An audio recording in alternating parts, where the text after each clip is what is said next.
Hello friends, आज हम अपने चौथे पिलर पर आ चुके हैं। नेटवर्क मार्केटिंग में अगर सक्सेस होना है तो है फॉलोअप। ये सबसे इम्पॉर्टेंट बात है, क्योंकि अगर आपने अच्छे से इनवाइट कर लिया है, लिस्ट में जो लोग थे उनको प्लान भी दिखा दिया है अच्छे से, लेकिन अगर आप उसका फॉलोअप नहीं लेते तो आपके वो पहले 3 स्टेप्स बिल्कुल वेस्ट हो जाएंगे। क्योंकि फॉलोअप में ही आपको ज्वाइनिंग मिलेगी, फॉलोअप में ही आपको जो भी उसका ज्वाइनिंग अमाउंट है वो मिलेगा। तो इसलिए ये स्टेप सबसे इम्पॉर्टेंट है। इसमें कुछ पॉइंट्स है जो आपको ध्यान में रखने हैं। सबसे पहला पॉइंट जो आपको हमेशा अपने ध्यान में रखना है वो ये है कि फॉलोअप हमेशा 24 से 48 घंटे के अंदर अंदर हो जाना चाहिए। जब आप प्लान दिखाने गए हैं उसके 24 से 48 घंटे के अंदर अंदर आपको उससे दोबारा मिलना है। उसके मन में बहुत सारे सवाल होंगे। कुछ सवाल उसकी पहले की नेगेटिविटी को लेकर होंगे, कुछ सवाल आपके अब के प्लान को लेकर होंगे। तो अगर आप उससे नहीं मिलते हैं 24 घंटे के अंदर अंदर तो वो सवाल उसके अंदर ही रह जाएंगे और वो उसके अपने हिसाब से ही आंसर्स क्रिएट कर लेगा। और यह सबसे बड़ा रीज़न है नेगेटिविटी को लेकर नेटवर्क मार्केटिंग में, क्योंकि हम लोग फॉलोअप नहीं करते। हमें अगर उसके टोन से लग जाता है वो करेगा या नहीं करेगा तो हम फॉलोअप के लिए नहीं जाते। आपने चाहे एक प्लान दिखाया है, चाहे 10 दिखाया है, चाहे 100 दिखाए हैं, आपने कोशिश करनी है कि 24 से 48 घंटे के अंदर अंदर फॉलोअप ले लिया जाए। और ये फॉलोअप हमेशा कोशिश करें कि ये उसके घर पर हो। घर पर होने का क्या फ़ायदा है? एक तो उसके परिवार के अंदर बैठ के वो फॉलोअप होगा। ऐसा नहीं होगा कि आपने उसको प्लान दिखा दिया, उसके बाद वो रेडी भी है काम करने के लिए, लेकिन उसका परिवार उसको नेगेटिव कर दे। तो कोशिश ये कीजिए, अगर उसने प्लान अपने परिवार के साथ नहीं देखा है तो फॉलोअप तो उसके परिवार के साथ ही हो। आप कभी भी फॉलोअप फ़ोन पे ना करें, क्योंकि उसका रिज़ल्ट नहीं मिलता और आपका जो पहले 3 स्टेप्स में मेहनत की होती है वो भी वेस्ट हो जाती है। तो हमेशा कोशिश करें कि आप उसके वर्क प्लेस पे, बेस्ट ये है कि उसके होम पर ही फॉलोअप लें। फॉलोअप में वो जो भी बोलेगा उसको बहुत ध्यान से सुने। ये टाइम ऐसा होता है कि जिसमें आपने सुनना होता है और उसने बोलना होता है, क्योंकि प्लान के दौरान आप बोले थे और उसने सुना था। अब उसको समय दें बोलने का और आप सुने। वो अब अपने मन की जितनी भी बातें हैं, जो भी वो पहले से सोचता था और जो भी वो अब सोच रहा है, वो आपके साथ शेयर करेगा। उसको आप ध्यान से सुने। अगर आपको लग रहा है कि उसकी बातें पॉजिटिव हैं और वो आपके साथ काम करेगा तो दैट्स अ गुड साइन। और अगर आपको लग रहा है कि वो नेगेटिविटी की तरफ जा रहा है, आपके प्लान देखने के बाद भी वो नेगेटिव है, तो आप उसके हर सवाल को, जो भी वो बातें कह रहा है, उसको आगे से एक सवाल कीजिए। वो जो भी बोले, अगर वो बोल रहा है कि आपका प्राइस ये है तो आप उसको बोलिए, बताइए सर आपको कितना प्राइस करके दें।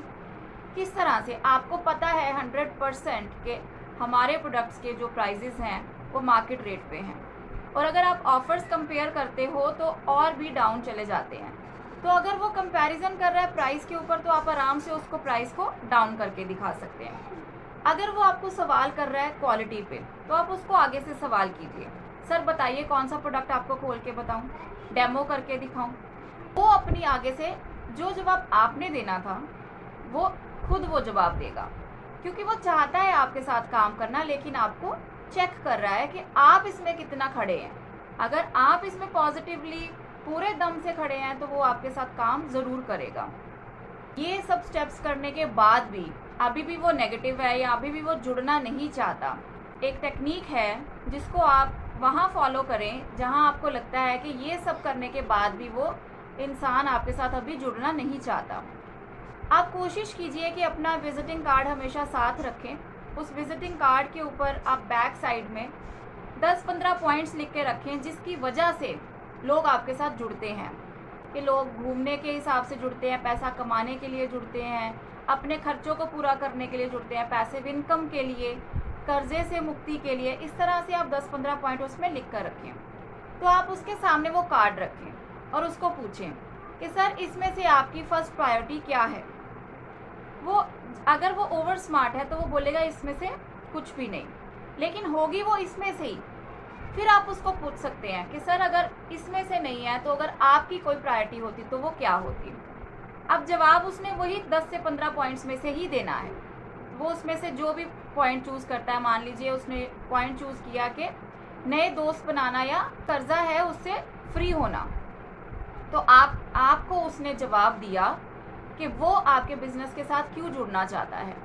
अब आप उसके सामने आगे कुछ क्वेश्चंस रखेंगे और वो जो उसका जवाब देगा, जो कहना आपने था वो कहेगा वो, क्योंकि अब वो बताएगा कि उसने आपके साथ काम क्यों करना है। तो पहला सवाल जो आपने उसको किया वो ये था कि आपकी फर्स्ट प्रायोरिटी क्या है।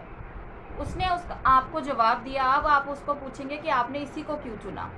ऑब्वियसली कोई भी इंसान है वो उसी पॉइंट को चूज़ करेगा जिससे वो सबसे ज़्यादा परेशान है। अगर वो परेशान है अपनी फाइनेंशियल कंडीशन को लेके तो वो उसी को चूज़ करेगा।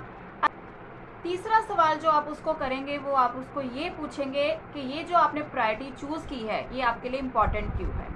तो वो आपको इसका जवाब देगा। जो के सिर पे कोई कर्जा है तो ऑब्वियसली उसका 24 घंटे दिमाग कर्जे की तरफ ही रहता है, इसीलिए वो पॉइंट उसको पूरा करना है और कर्जे से मुक्त होना है, इसीलिए वो उसके लिए इम्पॉर्टेंट है। फिर अगला सवाल जो आप उसको करेंगे कि अगर आपका ये कर्जा नहीं उतरता तो इसके क्या परिणाम होंगे।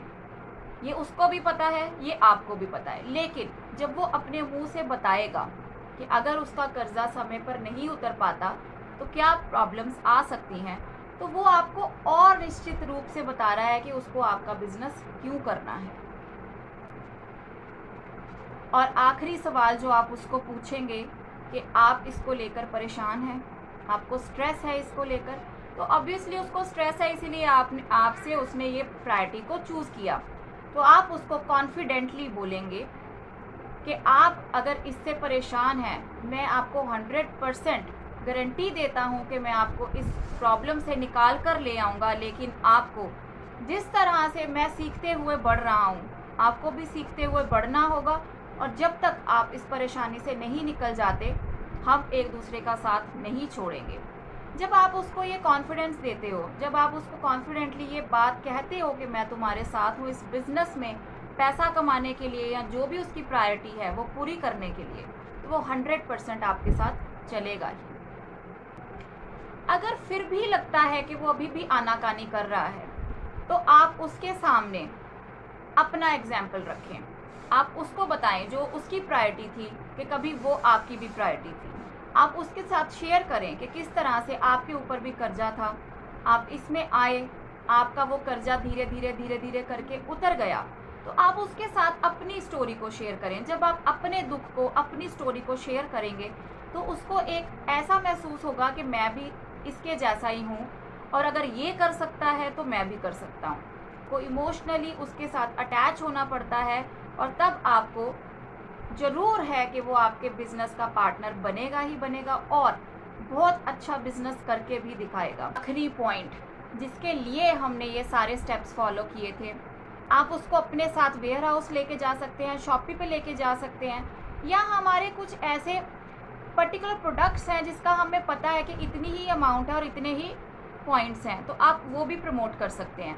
तो आपको करना क्या है, उसके सामने ही फॉर्म फिल करना है, उसकी आईडी नंबर जनरेट करके देनी है और उससे मांगना है कि आप कैश देंगे या पेटीएम या गूगल पे करेंगे। तो उससे क्या होगा, आपने उसको ऑप्शन ही दी कि आज आप पैसे दे रहे हैं या नहीं, आपने उसको ऑप्शन दी है कि आप कैश देंगे या पेटीएम करेंगे। आपका एक बिजनेस पार्टनर रेडी हो जाता है। और इसी तरह से आप जितने भी लोगों से मिलते हैं, ये अगर क्राइटेरिया आप फॉलो करते हैं तो 100% आपको ज्वाइनिंग मिलती ही मिलती है।